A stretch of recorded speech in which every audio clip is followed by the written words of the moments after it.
নমস্কার বন্ধুরা, বর্ণস ডায়েরি চ্যানেলে আপনাদের সকলকে আরও একবার স্বাগত জানাই। আশা করি আপনারা সকলেই খুব ভালো আছেন, সুস্থ আছেন। সামনেই আসতে চলেছে দোল পূর্ণিমা বা দোল উৎসব। তো এই উৎসব উপলক্ষে খুবই জনপ্রিয় একটি রেসিপি ছানার পায়েস আপনাদের সাথে শেয়ার করব। তো এই দোল পূর্ণিমাতে অনেকের বাড়িতেই যেমন সত্যনারায়ণ পুজো হয়ে থাকে, আবার অনেকের বাড়িতেই কিন্তু রাধা মাধবের পুজো হয়ে থাকে।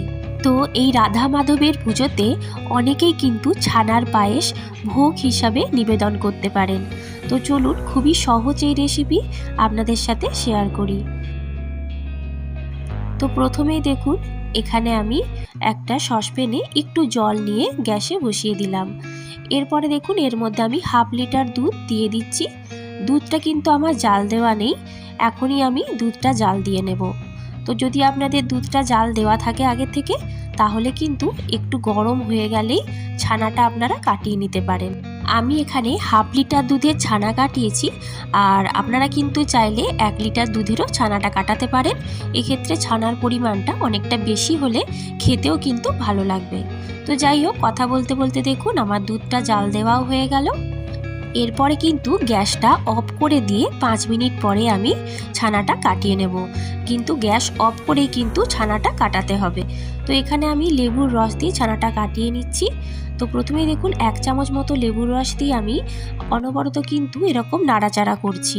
তো ছানাটা যেহেতু আমার কাটতে একটু সময় লাগছে, সেহেতু আমি আরও 1 চামচ লেবুর রস এখানে অ্যাড করলাম। এরপর অনবরত এইভাবে নাড়াচাড়া করতে করতে দেখবেন ছানা আর জলটা একদম আলাদা হয়ে যাবে।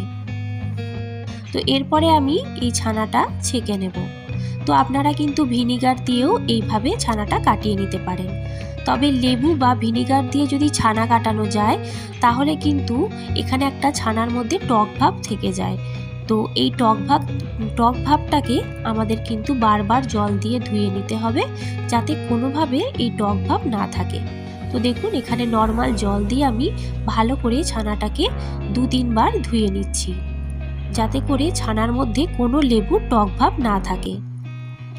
যদি থেকে যায় টক ভাব, তাহলে কিন্তু পায়েসটা করার সময় আবার ওই দুধেও কিন্তু ছানা কেটে যেতে পারে। তাই এইভাবে ছানাটাকে ধুয়ে এইভাবে চামচ দিয়ে চেপে চেপে জলটাকে ঝরিয়ে নিচ্ছি। বা এটাকে আপনারা হাতে সময় থাকলে 5 থেকে 10 মিনিট জল ঝরানোর জন্য রেখেও দিতে পারেন। তো এরপর দেখুন আর একটা কড়া বসিয়ে নিয়েছি। এরপরে এর মধ্যে 1 চামচ মতো ঘি দিয়ে নিলাম। এরপরে আমি এখানে কাজু বাদাম, আমন্ড আর কিশমিশ একসাথে ভেজে নেব একটুখানি।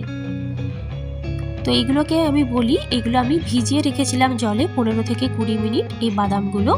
তো যে কোনো বাদাম একটু ভিজিয়ে তারপরে যদি খাওয়া হয়, এক্ষেত্রে কিন্তু গ্যাস হওয়ার কোনো রকমের সম্ভাবনা থাকে না। তো দেখুন বাদামগুলো এইভাবে 2 থেকে 3 মিনিট ভালো করে ভেজে নিলাম। এরপরে আমি ঘি থেকে এটা তুলে নিচ্ছি।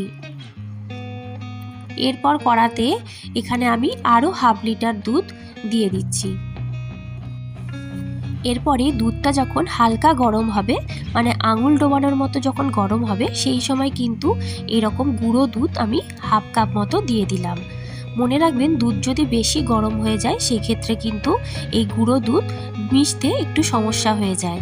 তাই জন্য এরকম অবস্থাতেই এটাকে ভালো করে মিশিয়ে নিলাম।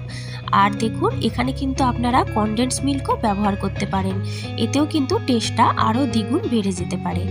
তো এরপরে দেখুন দুধটা আমি জাল দিয়ে নিলাম, আর তারপরে দিয়ে দেব কিছু এলাচ গুঁড়ো।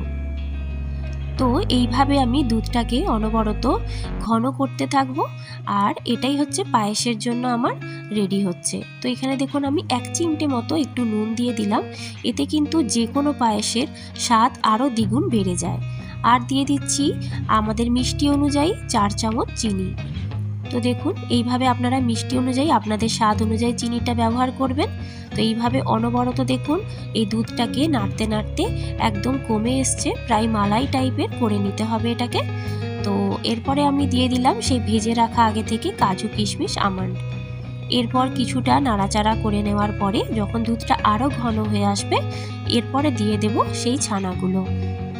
তো এখানে যদি আপনারা 1 লিটার দুধের ছানা করেন সেক্ষেত্রে ছানাটা কিন্তু পরিমাণে অনেকটাই হবে। তো আমার হাফ লিটার দুধের ছানা পরিমাণে একটু কম হয়ে গিয়েছে। তো দেখুন তারপরেও এখানে আমি ছানাগুলো অ্যাড করে দিচ্ছি। তো এইভাবে আমার পায়েসটা কিন্তু একদম রেডি। এই রকম ছানার পায়েস খেতে কিন্তু অপূর্ব লাগে। ঘি, বাদাম আর তার সাথে মুখে এরকম যদি দুধের মধ্যে ছানা মুখের মধ্যে পড়ে সত্যি অপূর্ব খেতে লাগে। যারা এখনও এই ছানার পায়েস বানাননি তারা অবশ্যই কিন্তু এই দোল পূর্ণিমাতে এই ছানার পায়েসটা বাড়িতে বানিয়ে ট্রাই করতে পারেন। আর বাড়ির সকলেই দেখবেন খুব পছন্দ করবে আর খেতে সত্যি দুর্দান্ত হয়। তো উপর থেকে এখানে আমি কিছুটা কেশর আর পেস্তা বাদাম, কাজু বাদাম, আমন্ড আবার একটু কুচি করে ছড়িয়ে নিয়েছি। তো দেখুন আজকের রেসিপি আপনাদের কেমন লাগলো অবশ্যই কিন্তু কমেন্ট করে জানাবেন। আর যদি ভালো লাগে লাইক, শেয়ার, কমেন্ট করে দেবেন। আর চ্যানেলটিও সাবস্ক্রাইব করবার অনুরোধ রইল। তো অবশ্যই কিন্তু আপনারা এটা এই দোল পূর্ণিমাতে বানিয়ে নেবেন। তো আজকের মতো এই পর্যন্তই, আবার দেখা হবে অন্য কোনো ভিডিও নিয়ে। ধন্যবাদ।